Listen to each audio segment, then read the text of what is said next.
All right, folks, good morning and welcome on back here this Wednesday, August 2nd, shortly after 9 a.m. Eastern time. Of course, you could tell by the mug, the ugly mug here. It's not Fausto. Of course, Josh Levitan tagging in for Fausto here today.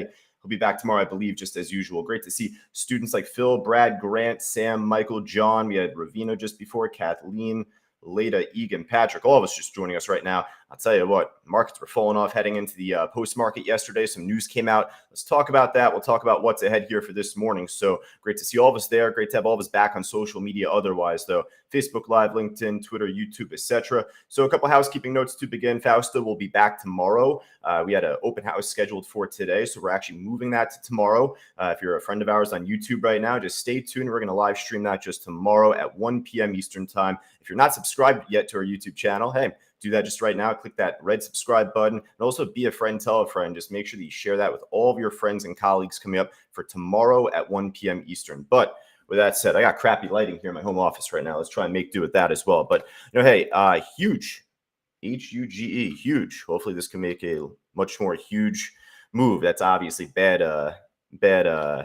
wordplay there, but obviously ended up making a nice little pop to begin pre-market. Lower high though since. In fact, there was a bit of an iceberg order at 152 just up until a moment ago, about 15 or so thousand shares. So generally speaking, it was holding under that, making lower highs from it, and for now pulling back down a bit. So you know what? Hey, I'm going to put this on our watch list just to start. Huge, but hopefully we have a sharper trade moving steadier on the way up just by the end of this meeting.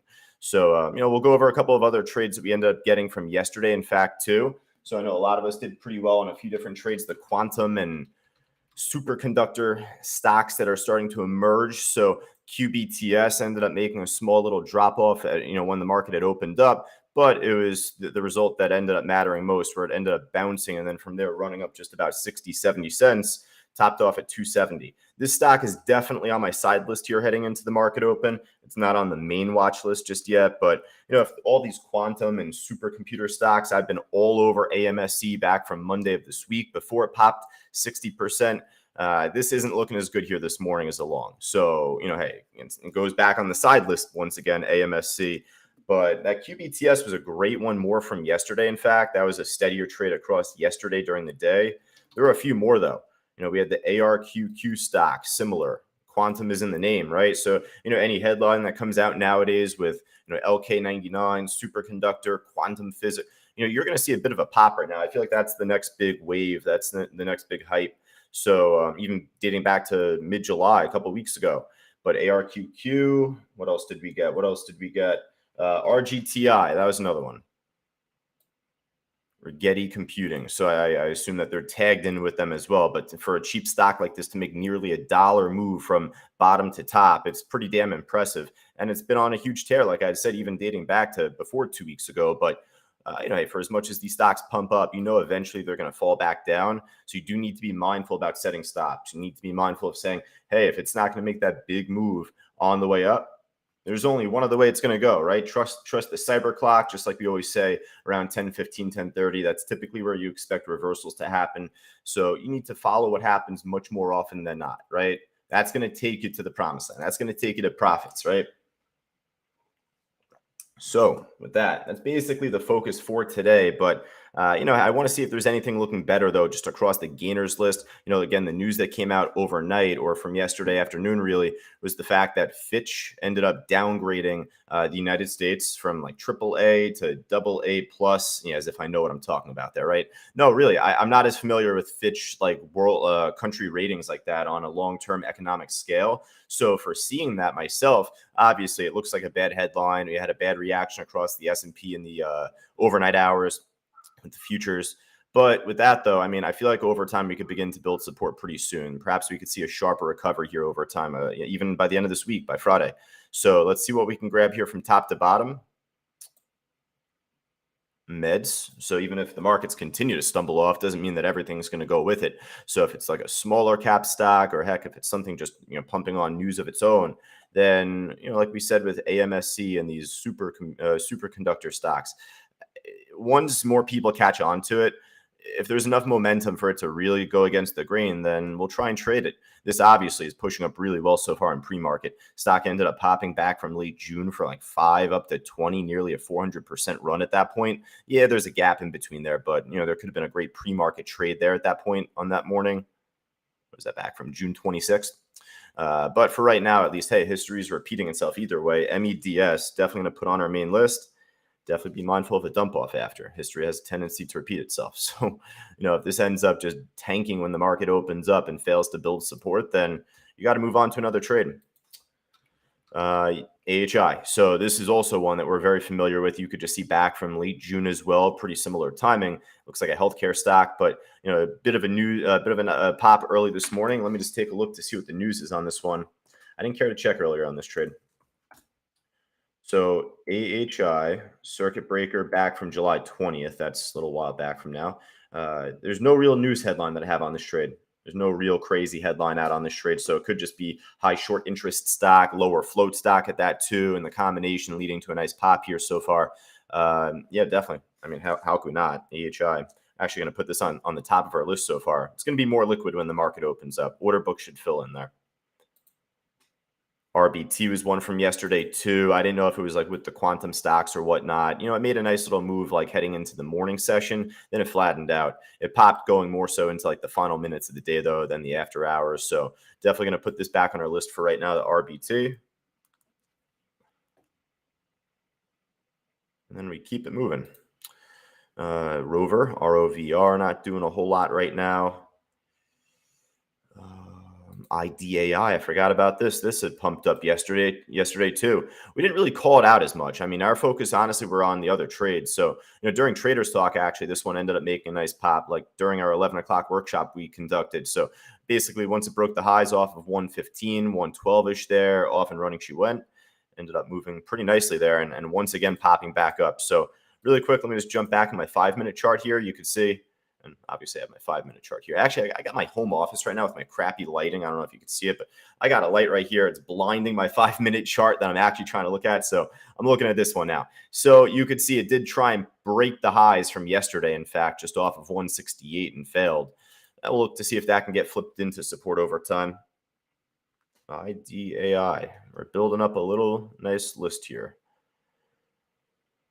All right, so the market's falling off, UVXY, right? ETF, goes inversely. Basically, it's how the market's performed like 99% of the time. I actually remember one time, it was like a month or two ago, the S&P was dropping off, SPY was dropping off, and oddly enough, UVXY was tanking too. It was like perfectly down with the SPY. You rarely get that though. That's like the 1%. So much more often than not, when the SPY drops off, major indices down, NASDAQ, this is going to go with it, or this is going to go inversely to it. With that, similar ETFs to UVXY that we're familiar with are SQQQ. I could probably keep going down the list over time as well, but these are the two that we mainly stick with. I'll just keep it to UVXY for right now. That's more volatile, if anything. That's more bang for your buck, I think. TIVA. Hey, maybe TIVA came out with earnings or some sort of news this morning as I dropped my pen here, but ended up leading to a nice small push here in the morning. Looks like it flattened out, though. It's still up 6%. So, hey, after the open, I don't mind giving this a look. I'll put this towards the middle, towards the bottom of our list here for the meantime. And then pretty much we're dipping into 5%. So if there's anything else, folks, that looks good on the way up for all of us on YouTube, social media, just type it in on the chat board right now for Grant, Kathleen, and all of us there right now. Definitely let me know too. I'm looking at the stream right now first. So, for all of us on YouTube, definitely just let me know initially, and then I'll jump back to you. Let's hop over to the loser side though.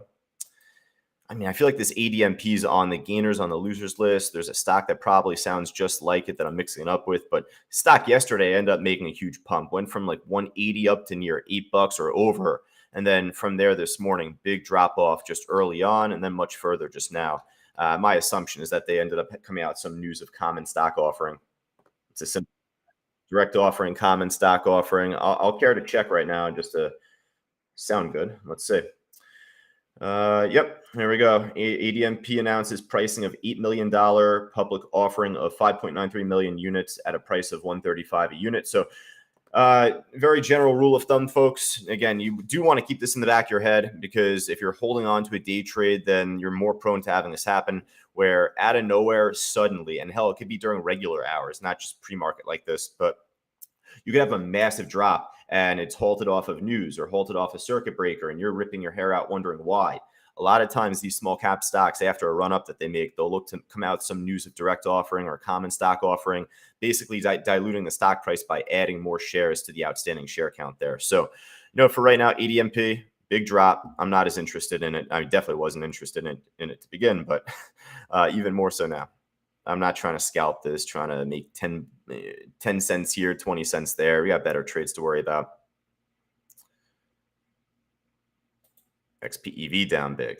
So XPEV, this is more a gap down than anything, though. A lot of these Chinese stocks overnight, they'll move, of course, with the China markets. But for the U.S. indices, when they open up at 4 o'clock pre-market, it's more of a natural gap. So you have XPEV, you'll have the NEOs out there, Lee, they're all the same category, Chinese EV stocks there.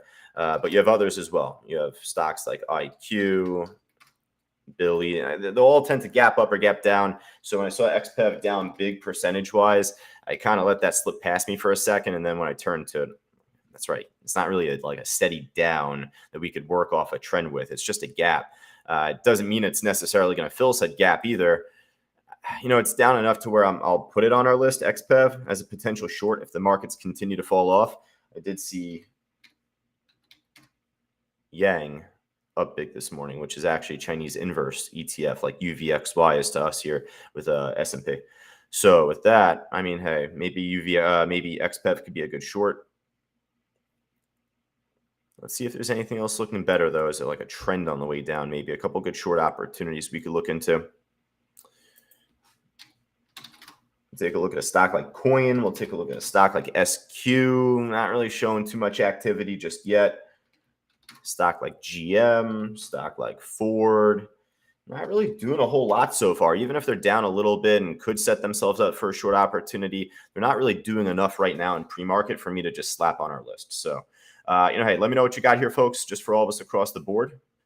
All of us on YouTube, Facebook Live, all of us inside our live trading room. Warren talking about the AMD earnings beat the expectations by 18 cents. I forgot about that. So good heads up there. Yeah, big activity on AMD in the after hours last night. Popped up, pulled back, but obviously a very active trade for this morning. You could buy the calls on it if it ends up actually pushing off 120. But hey, if the markets continue to stumble off here today, this should be a little bit tougher for this trade to swim upstream and really rip and run as a day trade.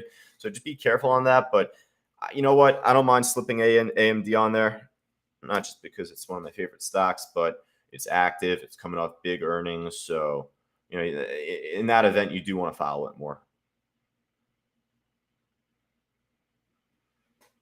All right, folks. So I think that's just going to about do it here. Ira calling out Dustin Foz, more ETFs. Listen, we don't really trade the ETFs too much. So the UVXY is like the only one I'm slipping on there. Everything else, though, we just try and focus on publicly traded companies, especially if you're following what we teach in class and following level 3 and level 4. If you're doing that, then it's going to be a lot tougher to trade an ETF by following level 3. If you have Bookmap, if you have level 4, makes it a little bit easier, much more doable. But let's focus on the IDAI. Let's focus on the AMD, perhaps even if it's more expensive. The meds, the AHI, which are at the top of our watch list for right now. And hell, that one ETF, the UVXY, is the most volatile. I'd rather do that, if anything. All right, so I think at the end here, two stocks I said I'd go back to: the QBTS, which isn't really doing anything really, and the AMSC, which, for what it's worth, holding over 15, but still on the way down. Both are hard to borrow. Can't short them either. So, all right, folks, we're going to wrap up here. Hey, best of luck trading going into the market open. If you're not joining us here, but of course, if you're Ira, Kathleen, Grant, Michael, Warren, and all of us here, Corinne, etc., I'll be back on the mic just coming up at the top or at the opening bell, I'll say, just to get things started for the full hour of audio commentary. Hey, if you're joining us on social, if you wanted to continue the audio with us here, especially inside our live trading room, chat with our students and teammates here alike, just go right to that QR code. If you see it on the top left of the screen, fancy with your phone, just scan that QR code with your camera, get you access to a week-long trial inside our live trading room. We look forward to seeing you there. Otherwise, I'll be back on the mic later on this afternoon for you at 2:30 Eastern time, just with our afternoon meeting. Talk to you then.